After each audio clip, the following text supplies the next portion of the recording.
Okay, so let's begin with prayer. Dear Father in heaven, we are very thankful for the Sabbath that's coming, for the precious time that you give us to study on the Sabbath. And we invite your presence now, that your Holy Spirit can direct and guide us in this study. Help us to understand these things that we're going to study tonight, to see things in a new way. Help our minds to comprehend. And we pray this and thank you in Jesus' name. Amen.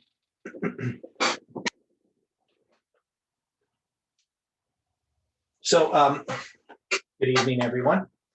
Now, just something I want to, before we get into the actual study, just something that I have been studying. Now, I've always been interested in how the brain works. So this is really unrelated. You can kind of disregard it if you want. But I used to work in a hospital as a physio aide, and I used to work with stroke patients. So in physio, we'd get new stroke patients in, and we'd have to rehabilitate them in some ways. They would work with occupational therapy and physiotherapy. And so, you know, I became familiar with what happens when a person has a stroke on the right side of the brain compared to somebody having a stroke on the left side of the brain. Now, there's a lot that you hear in sort of pop culture about left and right brains, and a lot of it's not really correct. Like you can't tell if you're left or right brained by looking at a picture and seeing what color, you know, the shoes or the dresses or something. Those are kind of silly things, because one is nobody's really left brained or right brained. We both have two brains, at least hopefully, the left and right hemisphere. And these two brains work together. They're connected by the corpus callosum. And the thing that I was studying and about this week was the nature of what they understand about the brains. And one thing they understand is that the left brain thinks it knows everything. And that is, the left brain is the part of the brain that focuses on the details and the things it can grasp and understand, and which isn't many things. So, you know, language is the left side of the brain and things like that. Now, the right side of the brain is the more open side of the brain. It actually is the one that wants to know what is true. The left side of the brain is when it thinks it knows something. If it doesn't know it, it doesn't think it exists. So when you say, you know, that you don't know what you don't know, well, that's the left side of the brain working. If it doesn't know something, then it doesn't care about it. It's as if it doesn't exist. But the right side of the brain is different. The right side of the brain recognizes that there are things it doesn't know. Now, I bring this up for a number of reasons. One is I always am trying to understand other people. And when I look around me at people, I have always a great deal of sympathy. That is, I know that people often have difficulty understanding something. And that's because we're not all constituted the same. And when it comes to the types of things that we've been studying here, these are things that are fairly abstract. I mean, studying the Bible is very abstract. It's full of symbols. And we want to come to an understanding of the truth. And I do my best as a person who thinks in a particular way to try to communicate in as many ways as possible. And I don't know if I'm always successful, but I do know that it doesn't matter what kind of brain we have. God is able to communicate with us. But it doesn't mean that everybody's going to understand everything the same. But I do believe also that Bible study does change the brain. And it's important for us to sort of stretch our minds, um, and put our energies into areas that sometimes are difficult. So it's just something, it's kind of unrelated to what we're studying particularly, except that it's something that I don't know if I know how to express it very well, but I understand the struggles that people have, because there's parts of the world that I have difficulty seeing and understanding. And so we're all in this together. One of the things that, that I think about all the time is we have all these different people in this movement, and God is somehow working to bring us all together. And it's easy to just sort of dismiss people if we don't see they don't see the way we do, or even if they're dismissive of us. So I think sometimes I can dismiss people because they don't quite see things, or at least I can come across as dismissive. So I do apologize to anybody who I've appeared dismissive towards. And I've seen this watching some of my old videos. I could see that, at times I can get quite easily annoyed. And one particular video I watched the video of Emmanuel, that would be back on, it was July 23rd, I believe, or 22nd. It was July 22nd last year, when we had sort of that. I put him in the cool off room there in Zoom, which didn't really cool him off, and then we had a long discussion afterwards, which I didn't record, which I kind of wish I had, but I did post it on the page, on the WhatsApp page, and asked people to watch from whatever it was, minute 52 or something onward, where he started talking and how I dealt with him. And I don't think I dealt with him badly, though I did apologize the next day for how it went. But it's just, when I look at the responsibilities that each of us have, because all of us have a responsibility in understanding this message.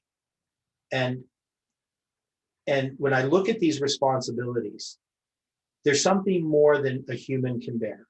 And so we all know this. We all know that this burden of this message sometimes overwhelms us. I've been overwhelmed many, many times. And so, I'm just trying to encourage people in this sort of rambling sort of intro, that one is, I'm trying to learn as much as I can, and I hope that other people are as well. And that we have to trust that God's going to work these things out. So last week I was a little bit discouraged, just dealing with some of the things that were happening and trying to figure out what my responsibility was. And so far, it always comes back that my responsibility is to trust in God and do the things that God asks me to do, because God's going to use them, because at least I'm doing what he asks, even if I can't accomplish everything. So anyway, and we got Captain Caleb again. So what we're going to look at tonight is going to stretch our minds a little bit. That is, we're going to look at the 2520 and its connection to the daily. And part of it is, I don't know if I really understood the daily, why the daily is in Daniel. And I'm going to try to communicate, because I haven't really articulated some of these ideas before. I haven't really said them. There's things that have been in the back of my mind. And so I'm going to try to bring them out. Now, with Captain Caleb here on the WhatsApp page, there's a lot of stuff dealing with numbers. And so I did some things with some of these numbers. So this is going to be a bit of looking at things and coming back to them, and then looking at them again after happy Sabbath. That's not quite Sabbath here yet, but it will be in a couple hours. Okay, so I'm going to go to the whiteboard, and I'm going to draw some things here. Now, I'm going to deal with the prophetic mirror initially here.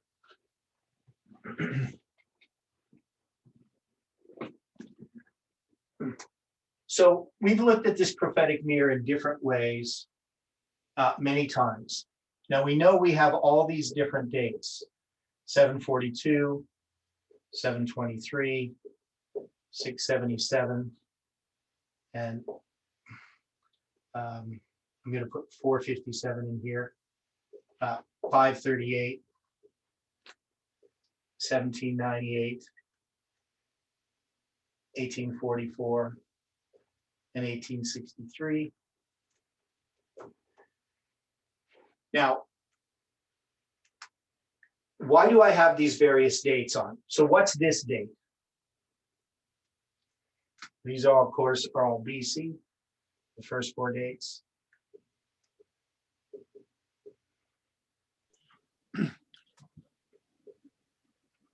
So the first date, describe these dates. What's that?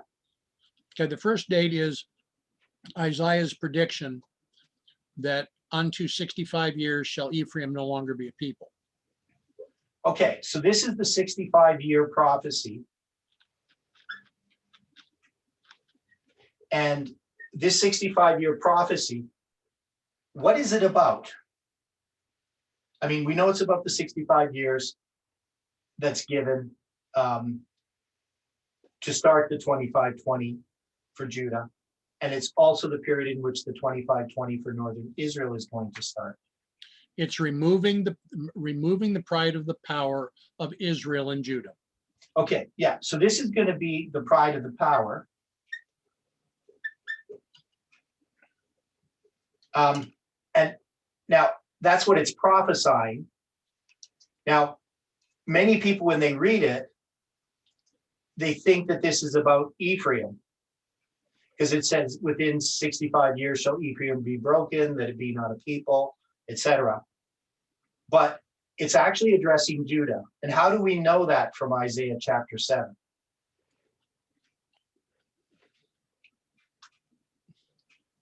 Who's the prophecy given to? The prophecy is given to Samaria, to northern Israel. Okay, well, it's not, though. All right. Because if you read it, who is Isaiah sent to talk to? He's going to talk to Ahaz, right? Okay. And Ahaz is the king of Judah. So, Okay, then I stand corrected. yeah, so he doesn't even talk to northern Israel. Northern Israel maybe never even hears about the prophecy, at least not in that initial time, right? Because this is the prophecy to Ahaz, right? And he tells him, you know, that there's going to be this child born, and that child is going to be born in this history that's going to end this civil war, because it's in the time of the civil war.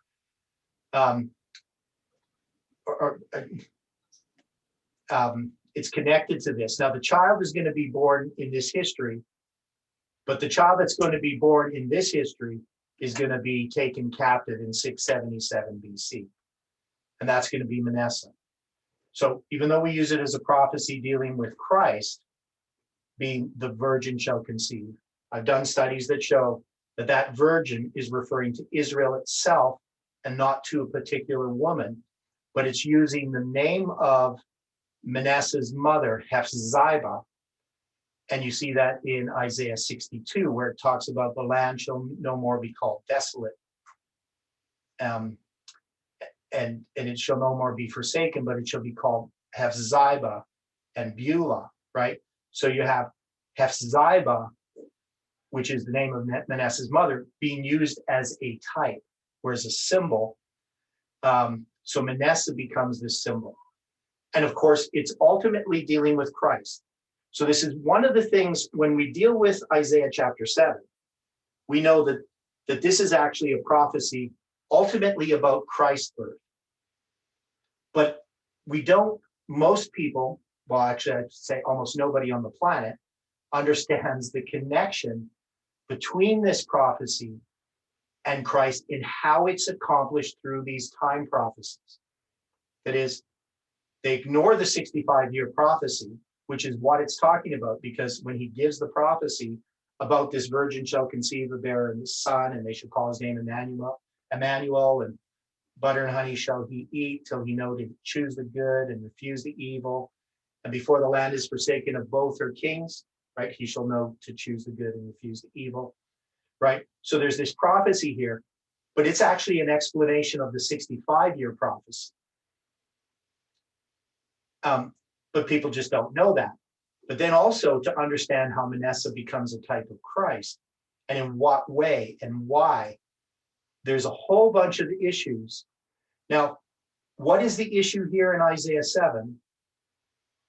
Now, we know there's a civil war going on, but what is the focus of this prophecy? And I mentioned it when I was quoting it. Because if you're going to have this virgin is going to conceive and bear a son, and they shall call his name Emmanuel. We know it's also called Emmanuel's land, right? Talks later about Emmanuel's land in Isaiah. And it says that the land that thou hast forsaken, or the land that thou hast abhorred, shall be forsaken of both her kings. So what is the issue here in Isaiah 7?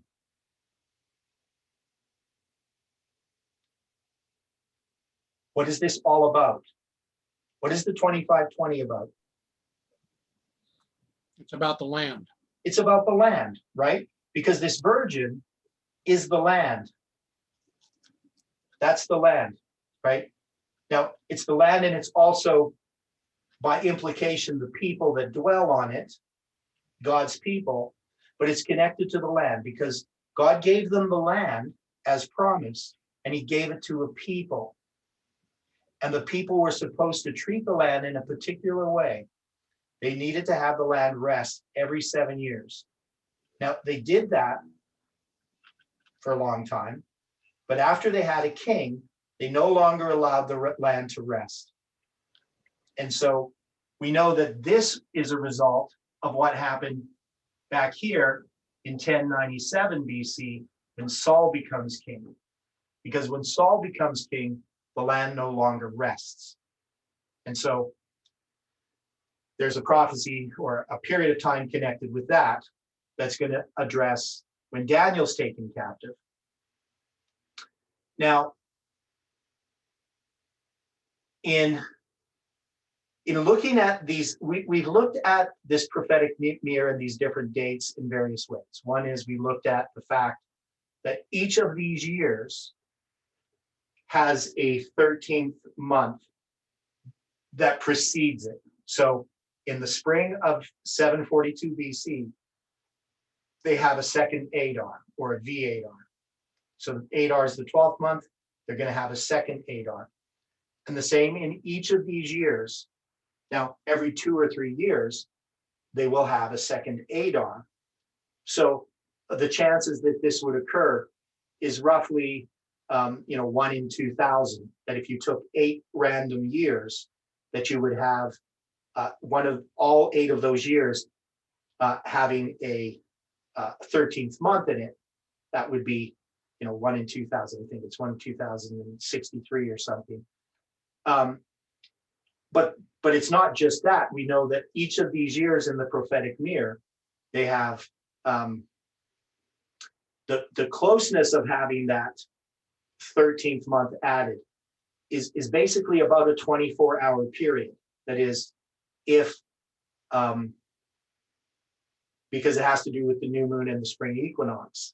And if you would have had the new moon sighted later by 1 day, you wouldn't have had those 13th months added, but it's because the new moon is sighted prior to the equinox that they have to add the 13th month. So it's basically roughly about a day. And some of them are just, shorter than that. But we would just say if they were all 1 day different, we wouldn't have had that case. You wouldn't have had a 13th month. But that's another issue. So But I'm just saying we've looked at these things. So now we look at this date, 742. Now, what about 723 BC? What is this? Now, this is the breaking of the power of northern Israel, correct? Right. So this you're going to have is northern Israel. Now, northern Israel is the false prophet. Would you agree with me there? Or would you understand why I'm saying that? Why do I say northern Israel is the false prophet? Well, okay, first, northern Israel is in confederation with Syria, right? Yeah. Here, I gotta switch this around. Yeah, stay on. Yeah, okay. So northern Israel is in confederate with Syria. And they are both, drop down. they have both come to confront Judah, right? Right. Yeah, there, that's better. So if northern Israel is the false prophet, what does that make Syria?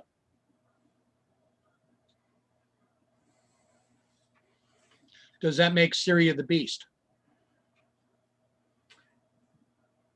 I have to think about that.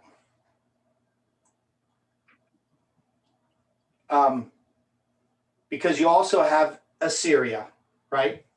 So remember, you have Syria is actually in Hebrew Aram,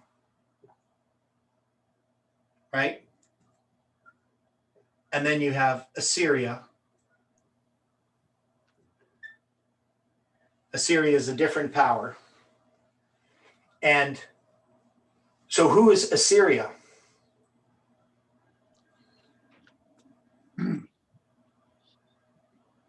Would they not be the dragon? Okay, so that's what we have to decide is which one, because you have the dragon, the beast, and the false prophet. Right.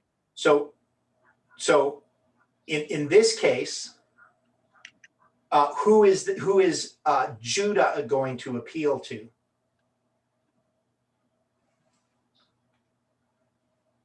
Well, because Ahaz is going to appeal because God wants him to trust in God.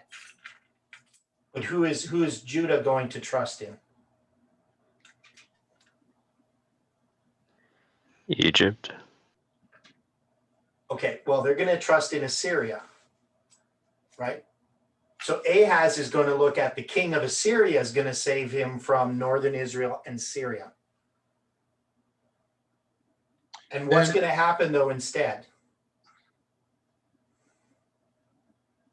I mean, not instead, because is Assyria going to help Judah? Well, in a sense, because Assyria does conquer northern Israel, right? Because it's Assyria that brings northern Israel into captivity. But it even begins here by 739 BC. That civil war is broken up because Assyria is attacked, and northern Israel. The civil war has ended within 3 years.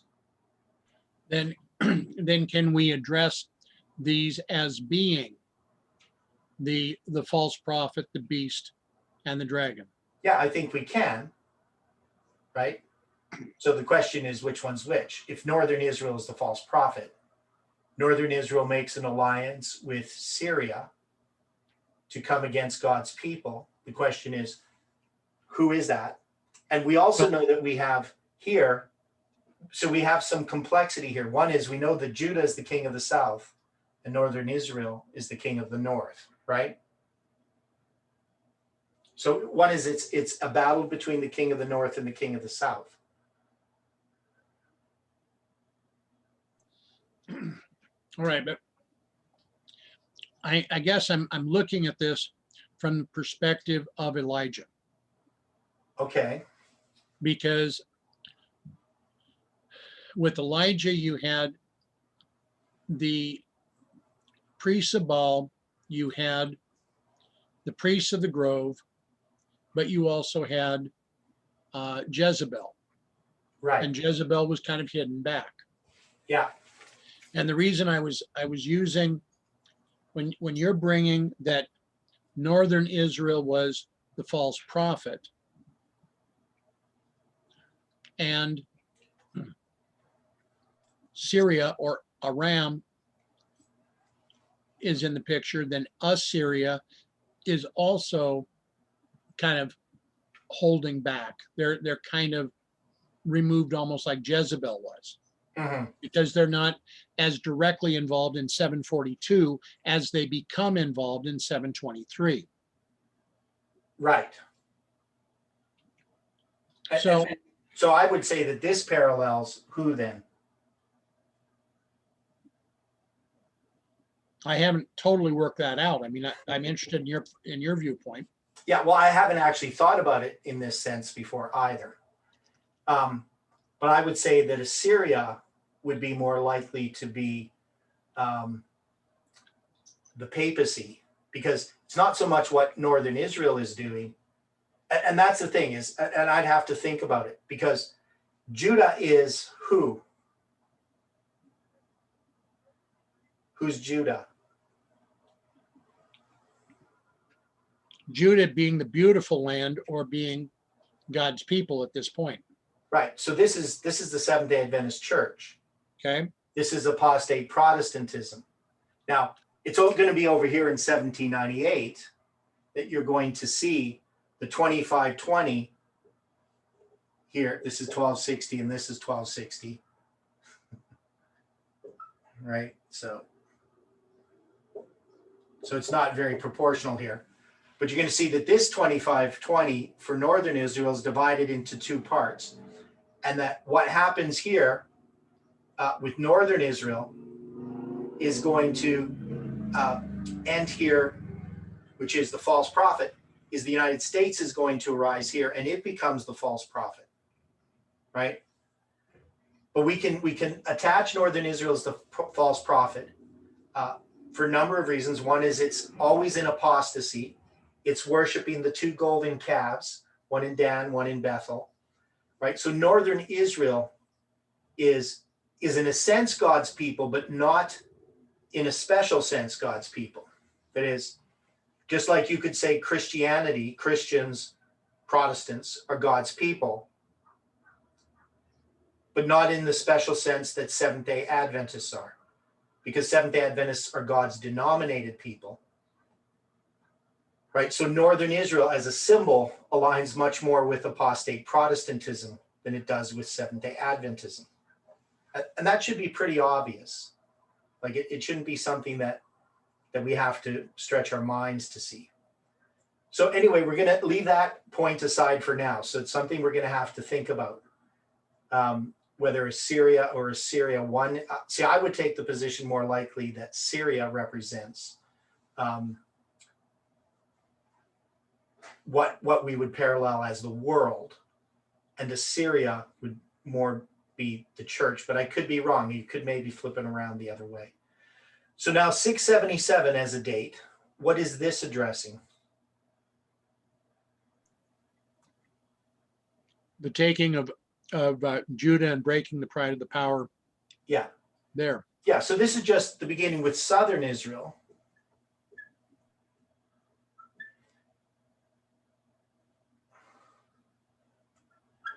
And is that right? Yeah. And southern Israel is, of course, its 2520 is going to end over here in 1844. And that's going to be the SDA church that arises in 1844. Here, the USA arises. Do you need a doctor in the house? Well, maybe. Hi, Mark. So you're a doctor now? Do you need a doctor in the house Yes, I do. to fix you up? Yeah. I need a new heart. I need a new heart transplant. The one it talks about in the Bible, a new heart will I give you, and a new spirit will I put within you, and I'll take away that the stony heart and give you a heart of flesh? Can you do that? Or True. can only Jesus do that? Yeah, hi, Mark. Yes, God do that. Yeah. Okay. Let's get scared of you guys. Okay. Okay. So I am sorry. I missed a whole thing. that's Say okay. again, please. We'll do the best we can to catch you up. Okay. So, so here we have this, the rise of the United States, which is Protestantism. So we'll just say false Protestants. Or false prophet, I guess. That's what I want. The false prophet. And then here we're going to have God's denominated people.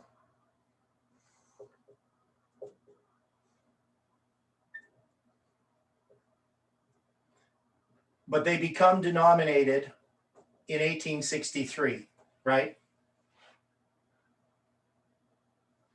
Okay. And we know that God had a denominated people, and we don't have it in here, but up to 34 AD. So the 70 weeks is going to address the end of God's denominated people being Judah. And then there's no denominated people all the way through this history until 1863. So this is the gathering of God's denominated people. So once again, he restores the Sabbath and the sanctuary. And then in 1863, they become God's denominated people. And that ties to the end of this, the end ties to the beginning of this prophecy. Now, 457 BC, what is this about?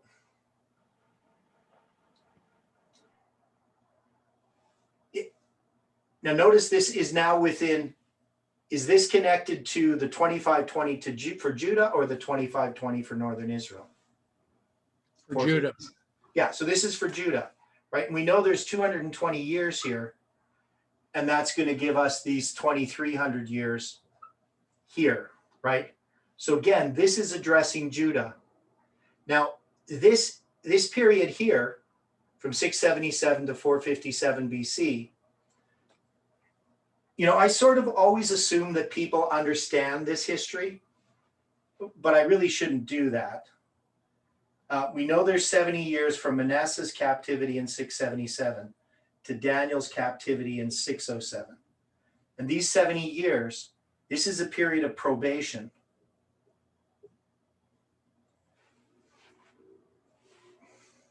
Would you agree with me on that? And how would we prove that?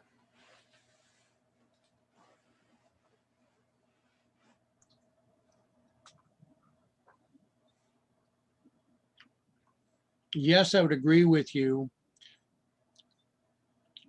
I would look at this as being kind of a foreshadowing of the time where the land was required to rest. But I'm just saying foreshadowing. There's multiple ways that we could approach this. Okay. Yeah. So the first thing we would look at, just to prove that it's a period of probation, is this is the first 7 times. And so Right. God is going to chastise his people, and I will prolong to punish you 7 for your sins. Right? And that 7 ends up being 70 years. So this is a period of chastisement. When it says chastisement, this is actually a corrective type of punishment. That is, God is trying to correct his people here. But it says, if you're not reformed by these things, then I will prolong to punish you another 7, or I will add another 7. And you're going to have here another 70-year period, which is the Babylonian captivity. And that's going to end in 537, right? So this period here, if we go back, it's going to bring us back to 1097. There's 490 years, 70 times 7 years that they don't allow the land to rest. And they don't in this period. So even in this period, even though you have Manasseh is converted Then you're going to have Josiah, who's going to do all this reform.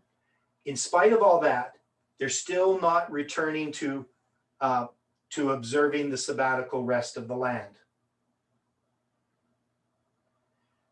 So you have 70 times 7 years. So you're going to have 7 periods of 70 years, technically, from 1097.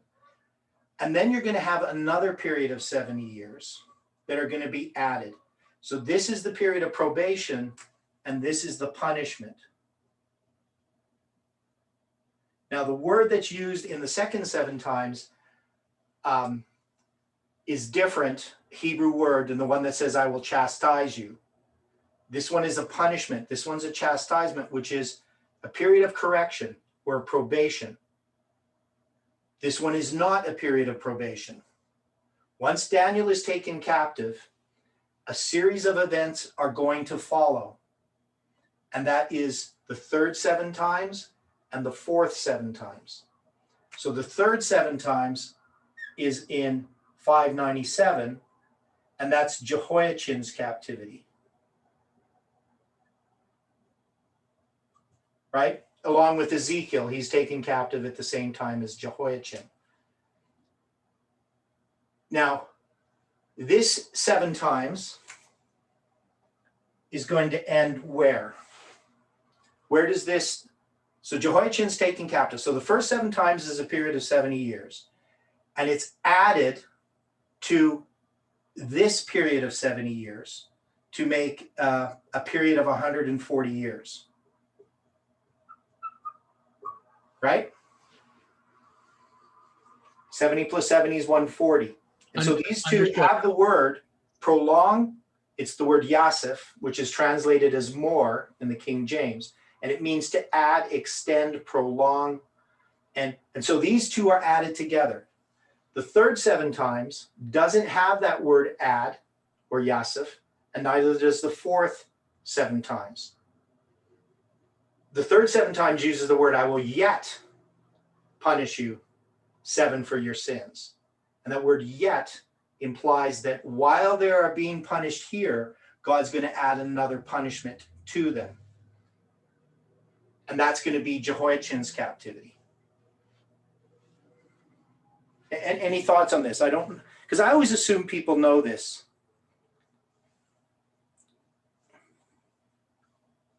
Any questions? I personally appreciate the insight. Okay. So when does Jehoiachin's 7 times end?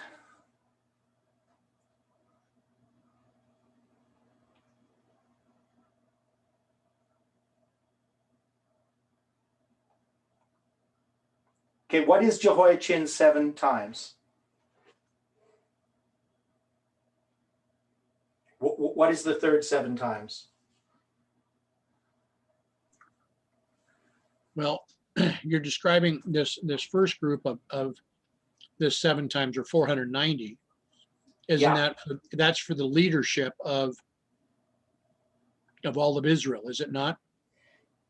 Well, yes. I mean, it's for the leadership because the kingship is responsible for the fact that the people are so impoverished by a kingship that they really can't practically observe the sabbatical rest of the land.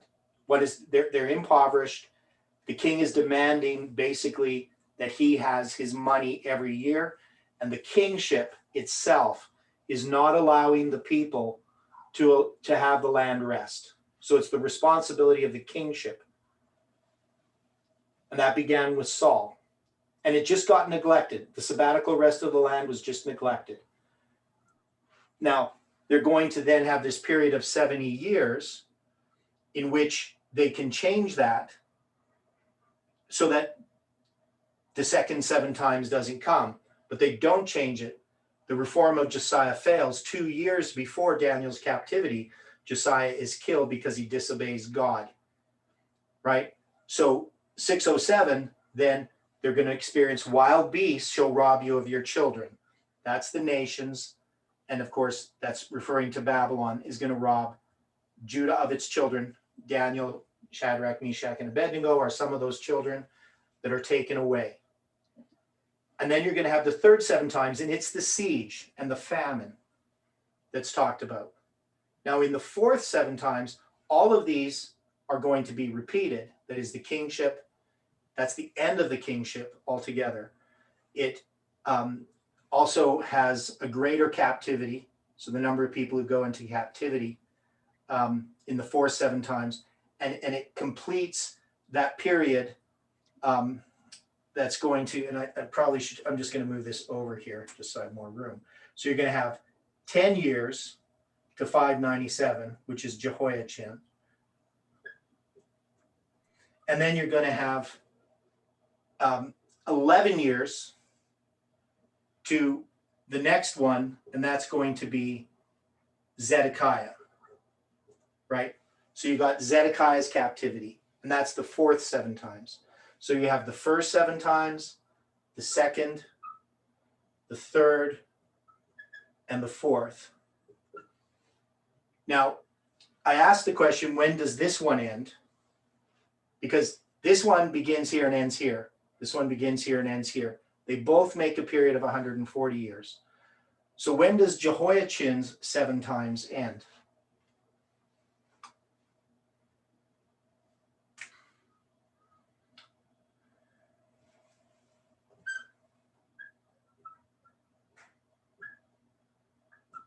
Is there any connection between Jehoiachin's captivity and 457 BC?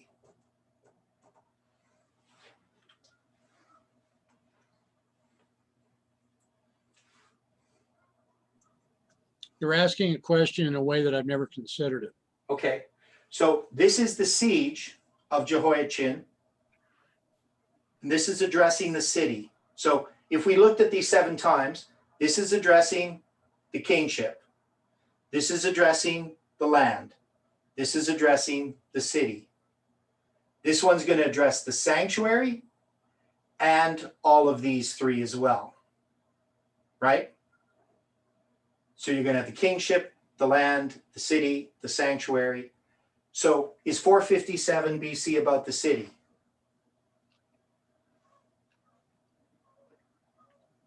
I've always taken it more as being about the people, but it could be about the city. Well, know therefore and understand from the going forth of the commandment to restore and build Jerusalem unto. So is this about Jerusalem? Yes. Okay, so we'll say that this is the 3rd decree, and the 3rd decree is going to end a period of 220 years, right? And it's also going to end a period of 140 years. Now, in 536, you're going to have a decree. So a half a year after Cyrus comes to the throne, he's going to issue the first decree. And this first decree is going to be connected to the ending of the Babylonian captivity, correct?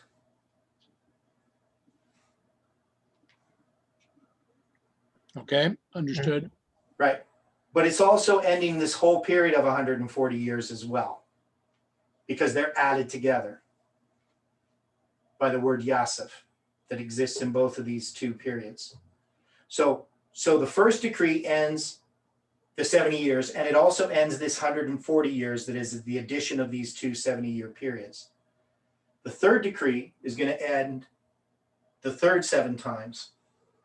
What does the 2nd decree end?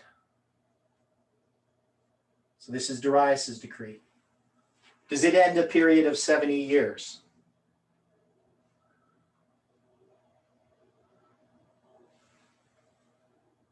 So if you put 586 here, when is Darius's decree?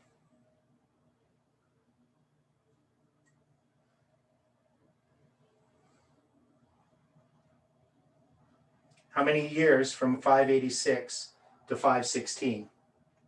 70. So there's 70 years. And this is mentioned directly in the book of Zechariah, chapter 1, verse 12, and chapter 7, verse 5. He refers to this period of 70 years, not to the period of 70 years of the Babylonian captivity. He's referring to the time that the temple lay in ruins. And he calls it a period of 70 years, or the angel does, on two occasions, those two occasions, a couple of years prior to the end of the 70 years. So the angel already understands that this is a period of 70 years, even though the period of 70 years has not yet ended.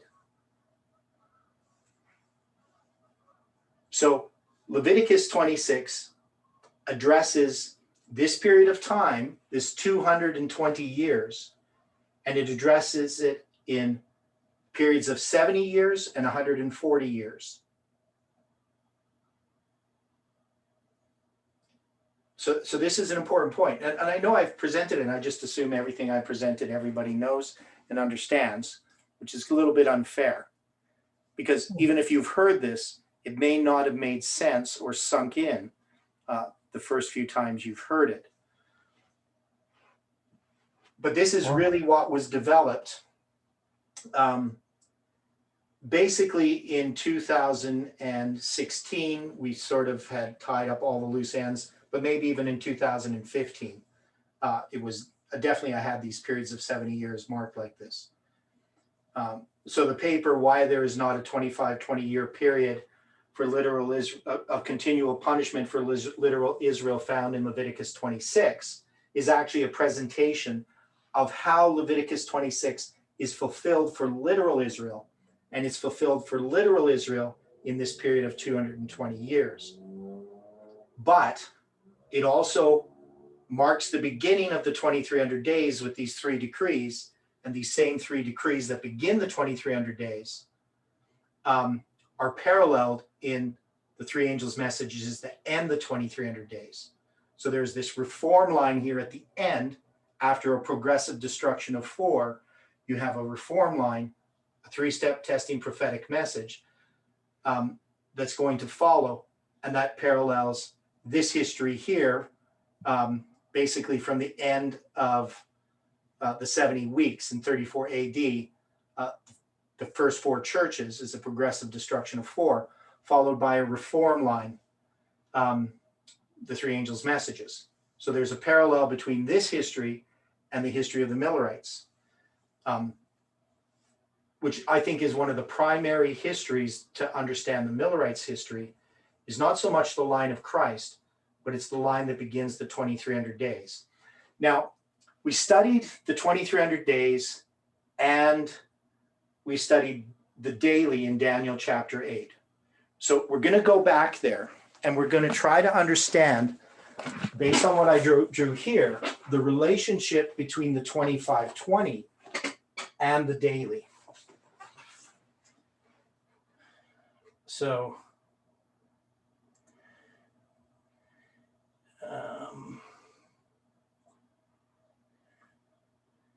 I'm just going to switch here.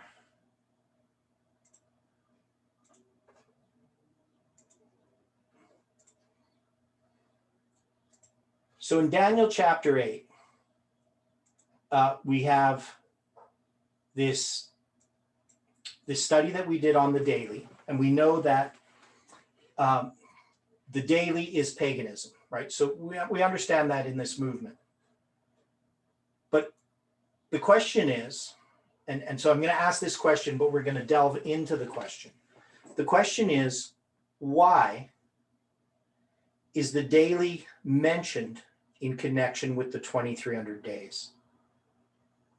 Because what is the daily? Again, if we're saying it's paganism, but what is it? What is it connected to? It's a political power ruling the world. Okay, so it's Babylon, Medo-Persia, Greece, and pagan Rome, correct? Correct. Okay, and when does the daily begin in the context of Daniel chapter 8? Because what is the word that we use to address it in Daniel 8 that also addresses the 2300 days in English, but is a different word in Hebrew?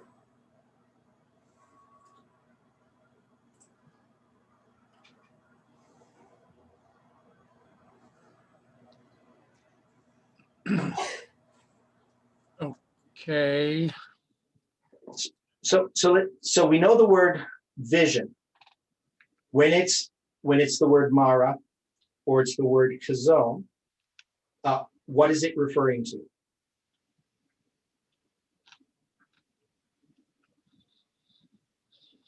okay, the calzone is the complete vision. The moire is the kind of the snapshot or the time period vision.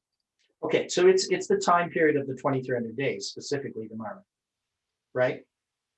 Okay, But you're right that there is this other one called the Chazon, and we see that also in Habakkuk chapter 2, right? The Chazon, make it plain upon tables. So that was fulfilled with the 1843 and the 1850 charts, correct? understood, yes. So when did the Chazon begin, according to the charts?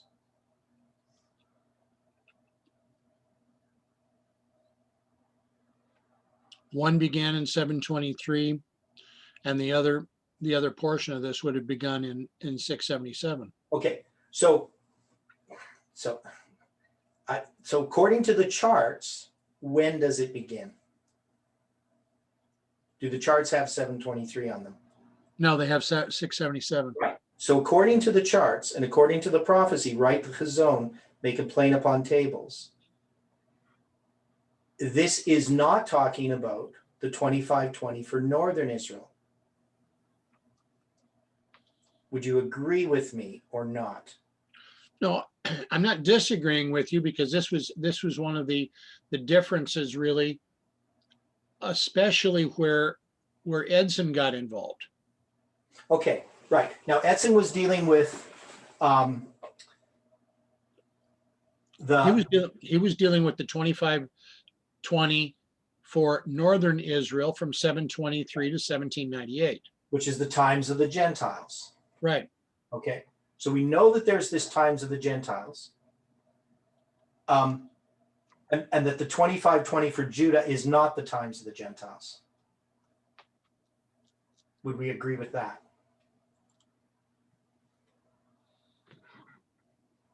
That the 2300 is not the time of the Gentiles, correct. No, the 2520 for Judah is not the time of the Gentiles. I agree with that too. Okay, right. Yeah, because this is dealing with God's church. The times of the Gentiles is dealing with northern Israel. Now, northern Israel, of course, is still God's people. Why is it called the times of the Gentiles?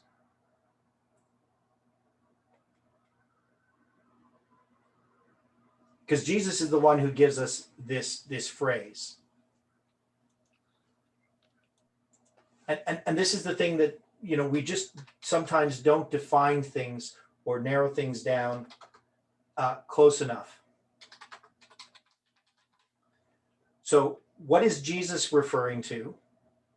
He says here in Luke 21:24, and they shall fall by the edge of the sword and shall be laid away captive into all nations, and Jerusalem shall be trodden down of the Gentiles until the times of the Gentiles be fulfilled. So who does the treading down, the stamping under feet? Which period of time is that referring to? I would have taken it from the 723 to the 1798. Okay. So when it comes to the first 1260, it's never referred to as a treading underfoot or trampling or stamping. It's always referred to what word is used to describe the work that is done by Babylon, Media, Persia, Greece, and pagan Rome. What's the word that the Bible uses to describe the first desolating power? What does it do to God's people? Scatters. It scatters them, right? So the first time of the Gentiles is the 1260. And that goes from 723 to 538. And that is a period of scattering, right? And Daniel chapter 12, verse 7 refers to that, to the scattering of the power of the holy people. And that's going to be the first part. And then he's going to address in Daniel chapter 12, the 1290, which is going to go back 30 years earlier to when the daily is taken away, because the daily is taken away 30 years prior to the end of the 1260 and the beginning of the next 1260. And then you're going to have this period of treading underfoot, stamping. So it's a different type of power, but it also does a different work. God's people aren't scattered by the papacy. They're stamped underfoot, they're treading down or trodden down. And who do they trod down? According to Luke 21:24. They shall be led captive into all nations, and Jerusalem shall be trodden down. So the being led away captive into all nations, is that the scattering?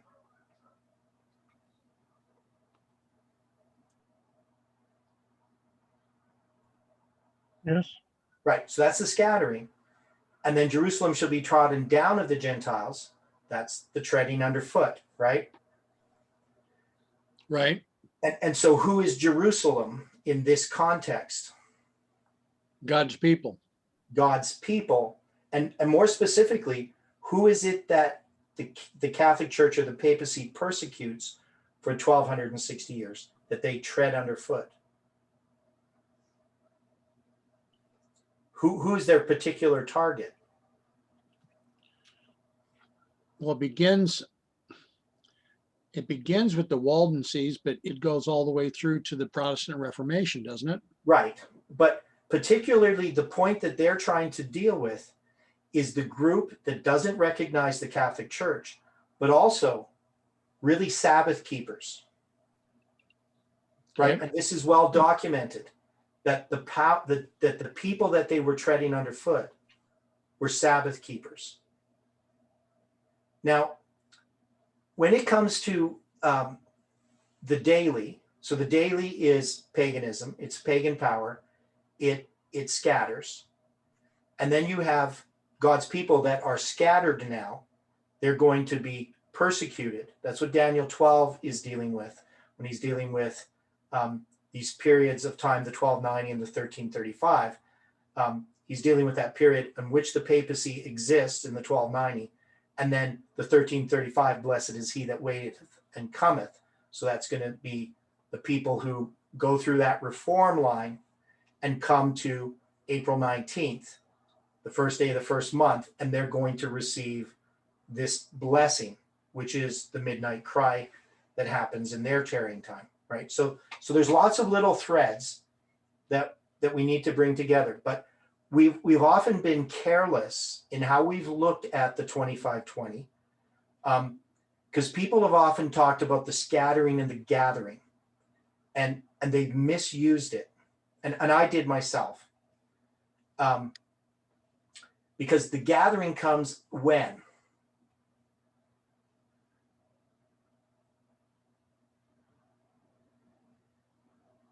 Begins in 1844, right? Okay, so, well, we do have a gathering for northern Israel that begins in 1798, right? Because that's northern Israel, which is the false prophet. Northern Israel is scattered, never to be gathered, but they're spiritual. So that is for literal northern Israel. They're scattered, they're never gathered. There is no 10 tribes, scattered 10 tribes that exist in some way. Before I was an Adventist, I was into British Israelism, and that was through Herbert W. Armstrong and the Worldwide Church of God. That's actually where I first started keeping the Sabbath, was following, not just because of Herbert W. Armstrong, because I studied it on my own, but I was reading Herbert W. Armstrong and getting his magazine. I can't even remember what it was called now. But that was British Israelism. The idea is that the 10 tribes actually exist. And they used some of these, I can't remember which book it is that talks about the 10 tribes scattered abroad. I think it's, I can't remember which one it is. It's one of these little books anyway. I can't remember if it's Peter or James or whoever. No, it's not Jude, because I looked at that one. Yeah, it's to the 12 tribes scattered abroad.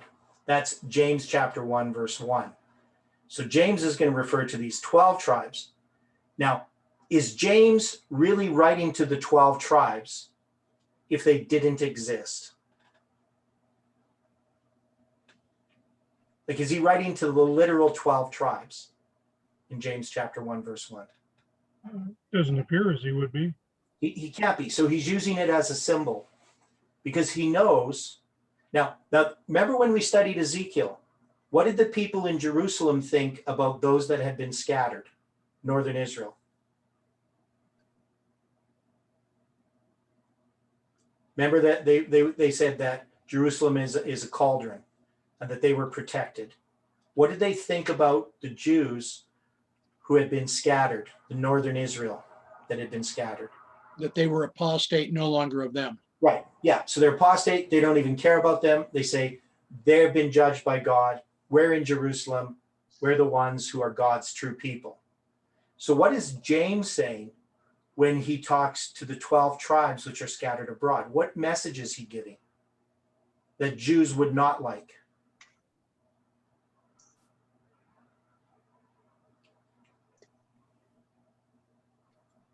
That there are others that are also Israel in God's eyes. Yeah, the outcasts of Israel are still God's people, right? That's what he's saying. So he's not writing to the literal 12 tribes, but this is the argument that British Israelism tries to use. Now,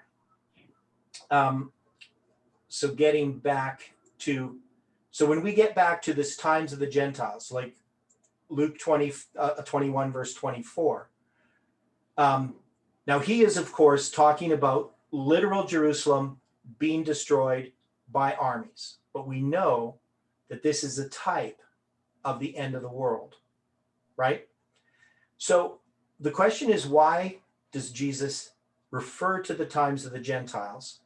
And he refers to this period of scattering, right? So when they're taken captive into all nations, and they shall be trodden down of the Gentiles. So what is Jesus? Because in 70 AD, was Judah taken captive and scattered into all nations when Jerusalem was destroyed? Is that what happened in 70 AD? Yes. Okay. What's your reason for saying yes? Because the Romans came in, basically destroyed the temple, Yeah. laid it so that there was not one stone upon another. Mm-hmm. And after that point, the people were basically dispersed to all corners of the then known world. Okay, which would be the Roman world, right? Right. Were the Jews already dispersed prior to the destruction of Jerusalem, or were they all gathered in Jerusalem? There was just a small remnant that was gathered there, but the majority of them were all over the Roman world. Yeah. So I would just argue, I would say yes, definitely in 70 AD, there's somewhat of a scattering, but the Jews had already been scattered and existed all through the Roman Empire. Now, obviously their city was destroyed, but what happened in 70 AD continued to happen. Now, not only were the Jews then scattered, Christians themselves were persecuted by Rome. And we would all agree with that. That Rome didn't distinguish between Jews and Christians. They were Jews, right? Christianity is just a sect of the Jewish religion to the Romans, right? So we still see this scattering continues until the treading down begins, and that's going to be the papacy. So the times of the Gentiles is both the scattering and the treading underfoot. And Jesus says, they shall fall by the edge of the sword, they shall be laid away captive into all nations, and Jerusalem shall be trodden down of the Gentiles. Now we could say that happened in 70 AD because Rome is a Gentile nation. But he says, until the times of the Gentiles be fulfilled. So is Jesus placing the times of the Gentiles in 70 AD as ending, or is he referring to the times of the Gentiles as the period that addresses both 1260s? So, and how could we show that? Because I'm asking the question and we should know what the answer is, but how would we show that?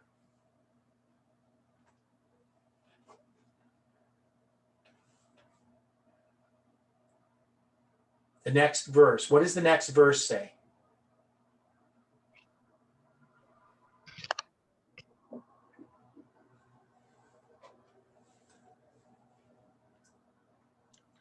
You mean, and there shall be signs in the sun and the moon and the stars? Okay, so when does that occur? Like 1831? Okay, so you have 1831 is the falling of the stars, right? Right. What about the dark day?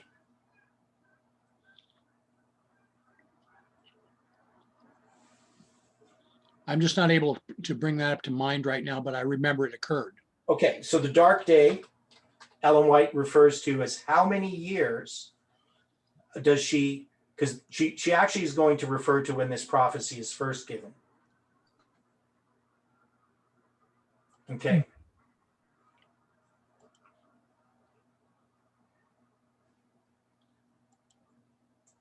So this date is May 19th,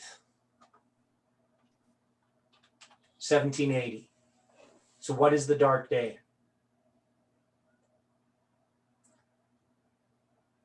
Is that the sun and the moon? Okay, so Right. I'll find the statement in the Spirit of Prophecy. If I can. Now, when is this first prophesied about the sign in the sun and the moon and the stars? It doesn't originate with the words here in Luke. Where is it first mentioned?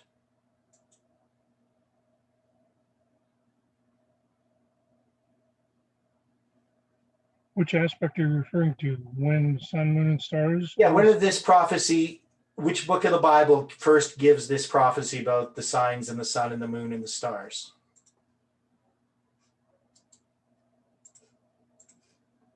I don't think I know.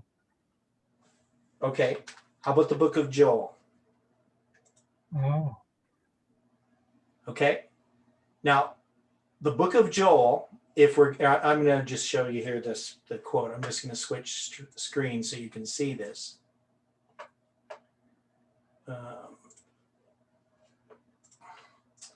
make this bigger.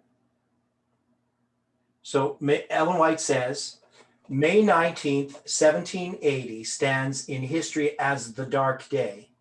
Since the time of Moses, no period of darkness of equal density, extent, and duration has ever been recorded. The description of this event, as given by eyewitnesses, is but an echo of the words of the Lord recorded by the prophet Joel, 2,500 years previous to their fulfillment. The sun shall be turned into darkness, and the moon into blood, before the great and terrible day of the Lord come. So we're going to be here. I'm going to have to go to the whiteboard to show you this.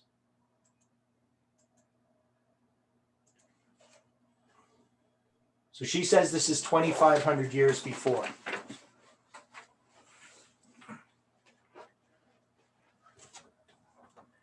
So if you go back 2,500 years from 1780, where will you come to?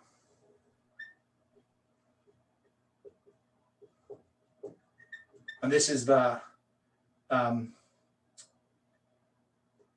the way, it's the 14th day of the second month, but it's the second Passover. So this is 2,500 years. So where would this start out? somewhere around 457. Somewhere around 720. Okay, so if you just did a simple math, it'd be 720, Oh, right? But we know that we have to take into account that There's no 0 year, so it'd be 721 BC. What happens in 721 BC? Yeah.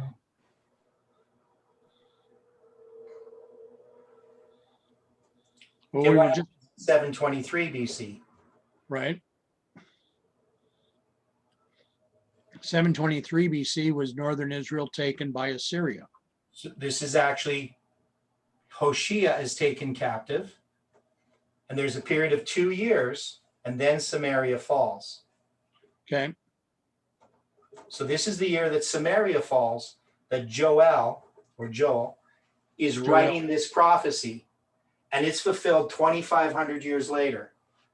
Now, Ellen White says that persecution, ended about 25 years or something before 1798. But if you went here and you did 2520 from here, where would you come to? 1798. Well,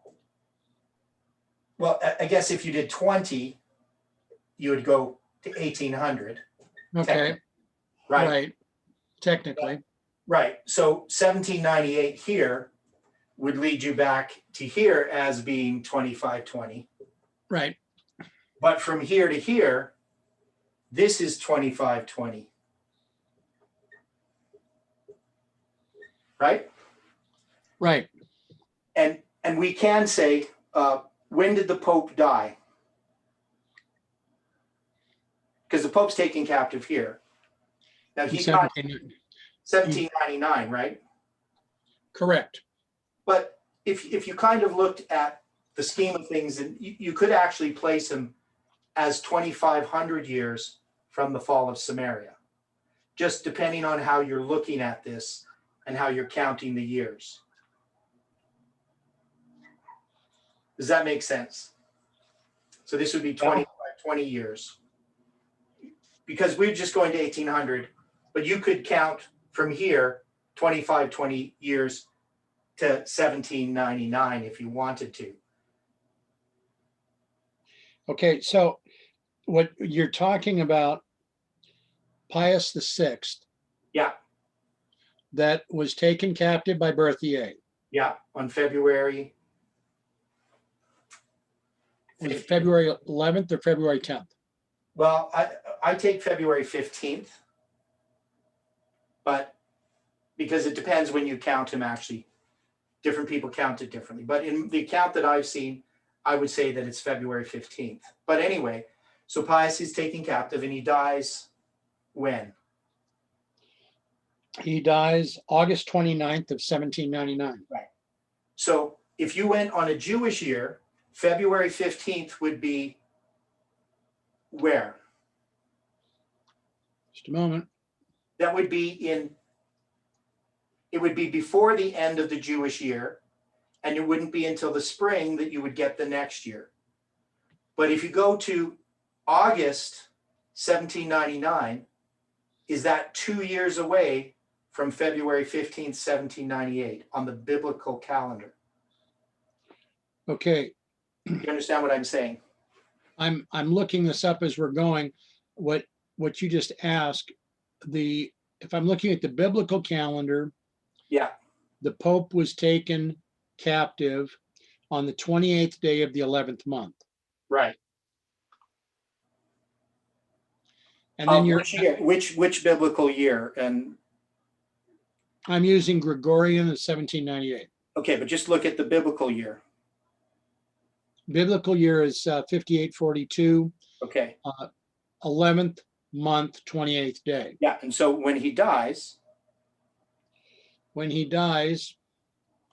is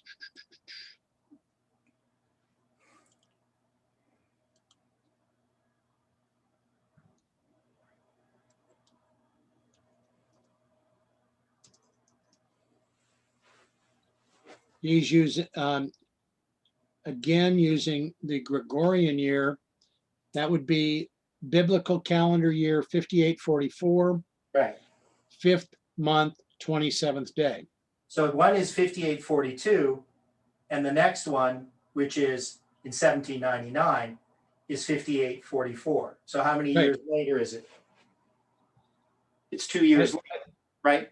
You're saying cardinally, yeah, that would be 2 years later. Yeah, and if you go back here, when Hoshea is taken captive, he's taken captive in the spring, actually prior to the beginning of the year. Okay, So he's taken captive probably in the 11th or 12th month, right? And then the Okay. Jewish year is going to begin, right? Because there's this overlap. So actually, if you go back to Hoshea, that would lead here to when the Pope's taken captive as being 25, 20 years. Now, Samaria is going to fall in the spring again, but at the beginning of the next year. So it's kind of hard to, it's around the beginning. It's very similar to here. So they say that this is 3 years in the Bible, but you know that it's 2 years because they say that this is the 7th year and the 9th year of Hoshea and the 4th and the 6th year of Hezekiah. So obviously it's not 3 full years. And we know that this is in the spring. But anyway, the point is, this is another way of giving 25-20 years. But this 25-20, if we took this would be from the fall of Samaria, would give us to the death of the Pope, would be 25-20 years. It'd be slightly less, but it would be, if you counted each of the years cardinally, it would still be 25-20 years. Does that make sense? yeah.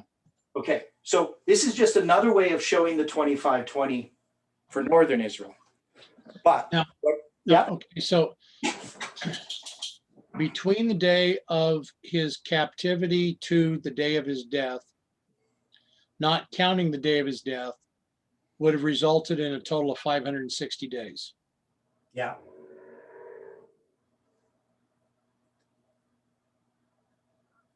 Yeah, so, and we've looked at that before. There was something about that. I can't remember what it was.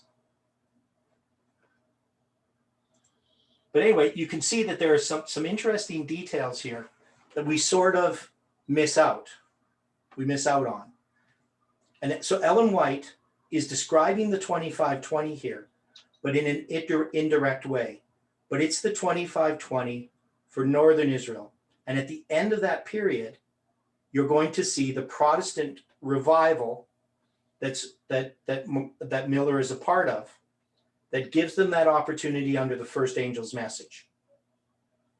Now, so the times of the Gentiles, since Jesus is tying it to this, would we say then that the times of the Gentiles is addressing the 1260s and not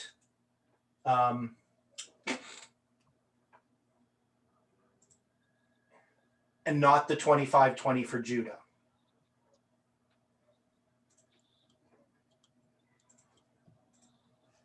You understand what I'm saying? So often we just say, well, the times of the Gentiles, that's the 25-20, but it's specifically the 25-20 for Northern Israel. And we can show that by Jesus's own words, right? Because he talks about these two 1260s as one is being the scattering, the other one being the treading underfoot. And then he says, and there shall be signs in the sun and the moon and in the stars, and upon the earth distress of nations. So he's not talking about events in 70 AD, correct? Or even events right after 70 AD. Okay, He's referring to the period at the end of the times of the Gentiles, when the times of the Gentiles are fulfilled. And the end of those are marked by the dark day and the moon that turned to blood as well that night. And it's a full moon because it's the 14th day of the second month on the biblical calendar, right? So that's why it's a full moon. And it's the second Passover, right? Because remember, there's the first Passover, which is in the first month, but the second Passover is for those that couldn't make it to the first Passover for various reasons. And one would be also that they were defiled by touching a dead body. So that means one of their relatives died and they had to go in and address that dead body, and they would not be clean on that Passover because there's a certain period of time with the red heifer offering that you have to observe from when you to get cleansed. I think it's a period of 7 days, if I remember correctly. so they wouldn't be clean. They couldn't observe that Passover. So they would have a second Passover in the second month. And so there's lots of significance of why this dark day falls on this Passover, the second Passover. Now, when does the first dark day happen?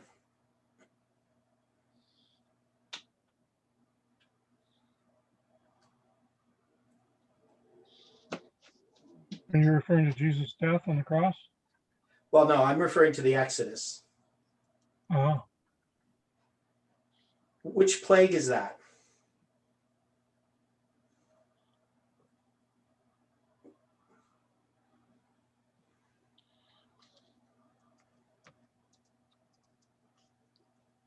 I don't recall. Okay, so in Exodus, you have this darkness. Oops. Darkness was the 9th plague, Yeah, it's the 9th plague. And what's the 10th plague? death of the firstborn. Right. So just before the 10th plague, you have the 9th plague. And that 9th plague is this darkness. But it's darkness for 3 days. Right. Yeah. Darkness for 3 days. Now, Ellen White compares this darkness to the dark day to the darkness of the Exodus, correct? Yep. You just read that. So is there a connection then between the dark day on the the Passover in the second month to that dark day that precedes the first Passover? And I would think it's just right before it. Those plagues come in pretty quick succession. So I don't know exactly which days are the 3 dark days, but I would think that they at least would end a couple of days just before the 10th plague, right? The death of the firstborn. Well, all of this would have occurred in timing against some of the feast or holy days of the Egyptian gods, wouldn't it?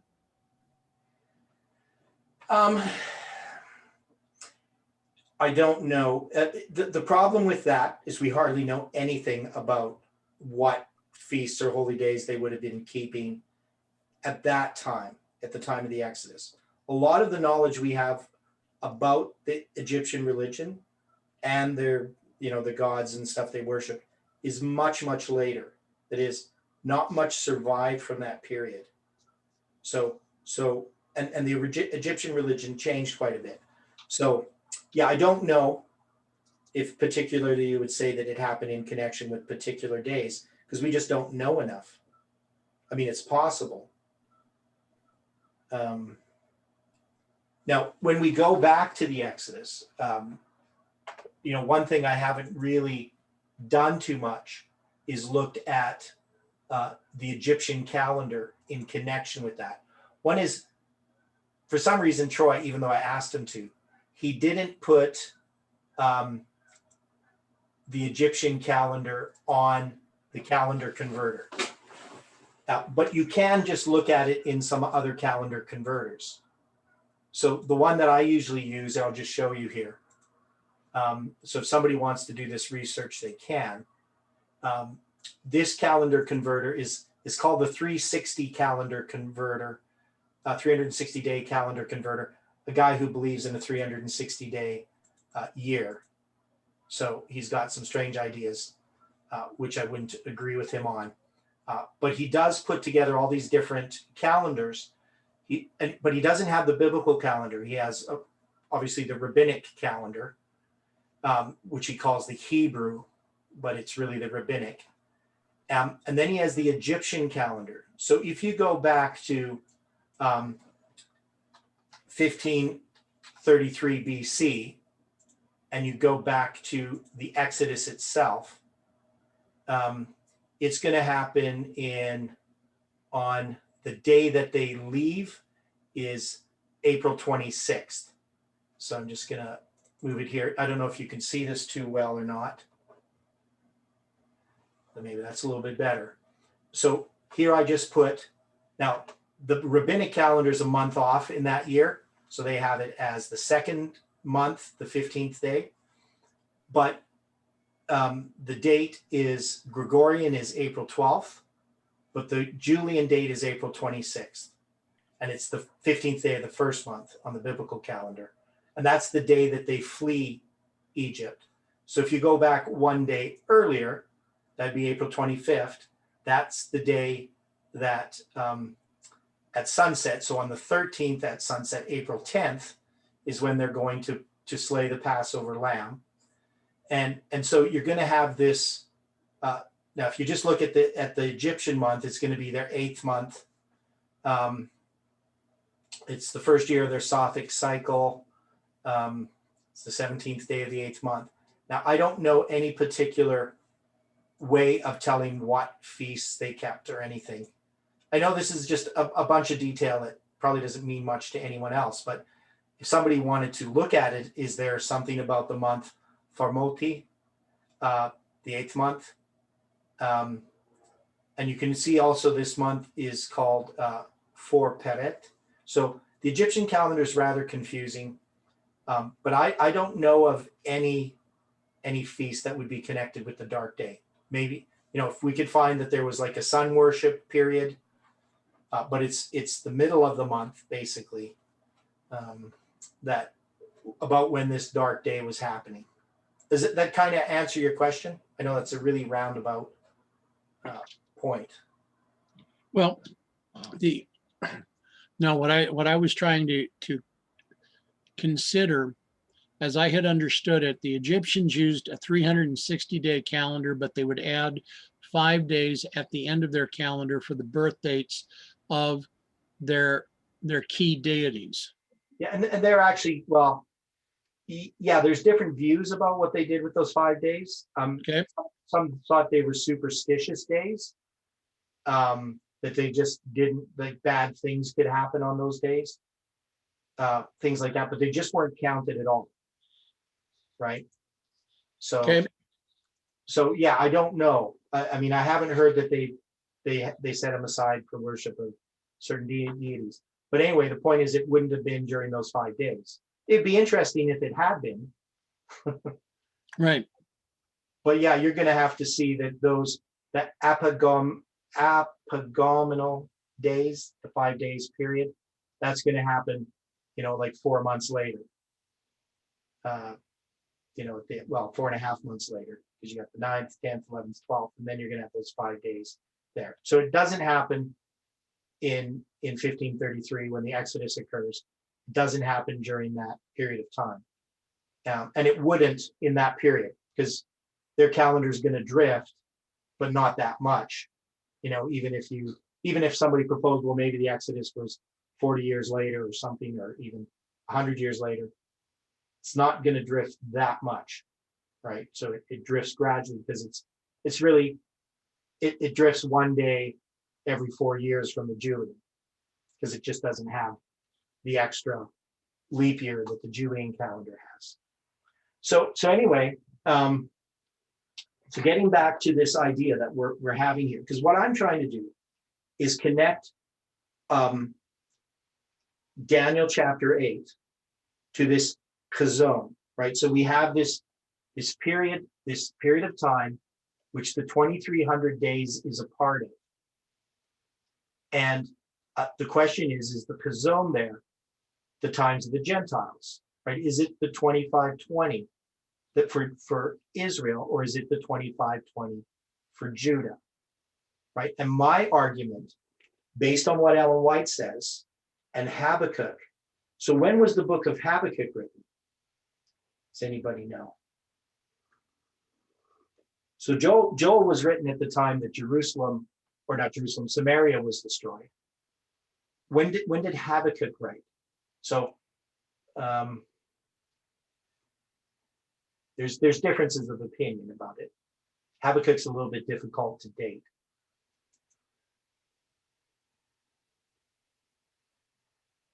But anybody have an idea about where Habakkuk wrote?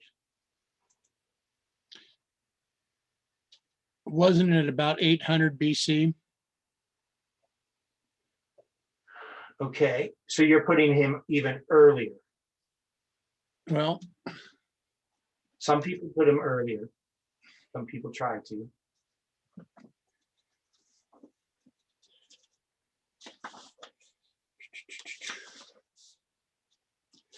I'm doing that one from memory. Okay.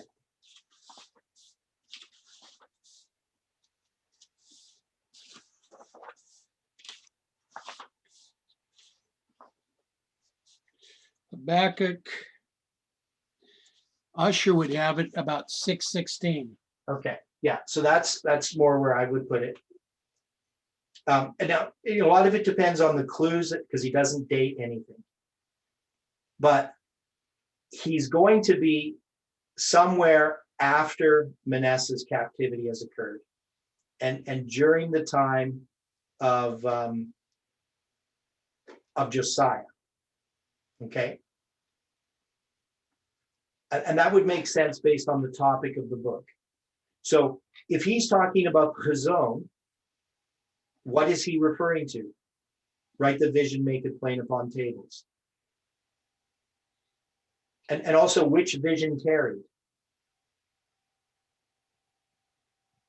Did the times of the Gentile tarry? Does it have a tarrying time attached to it? No, No. So this has to be the 25-20 for Judah that's being referred to. yeah, because everything for the times of the Gentiles occurred very much right on schedule. Right. Yeah. Yeah, and there isn't a tarrying time for it. It just is. Right. But when it comes to the time to the 25-20 for Judah, it has both the 2300 days and the 25-20 tarry. Because the 1335 comes on time, right? But after the 1335 ends, you now have this tarrying time beginning. And so in Habakkuk, where it talks about, I will stand upon my watch and set me upon my tower, and will watch to see what he will say unto me, and what I shall answer when I am reproved. And the Lord answered me and said, write the vision and make it plain upon tables, that he may run that readeth it. Now, this running, what does that refer to? We get that from Daniel chapter 12. What is the running? Running to and fro. What does that refer to?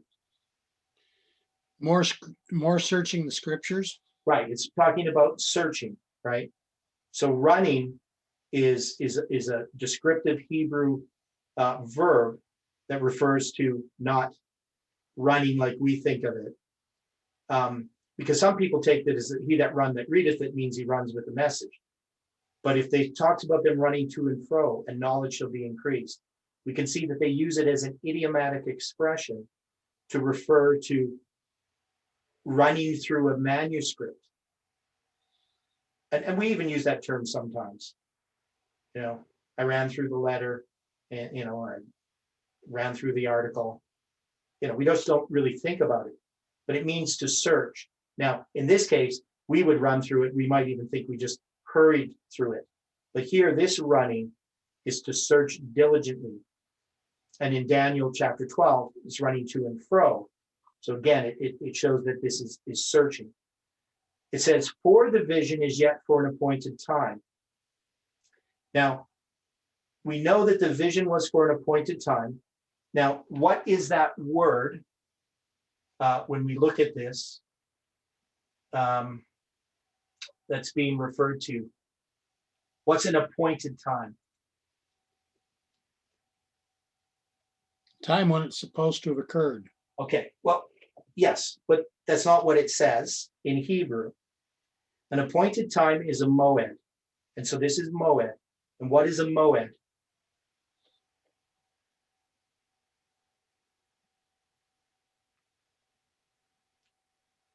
What is that word used for? The moedim. What are the moedim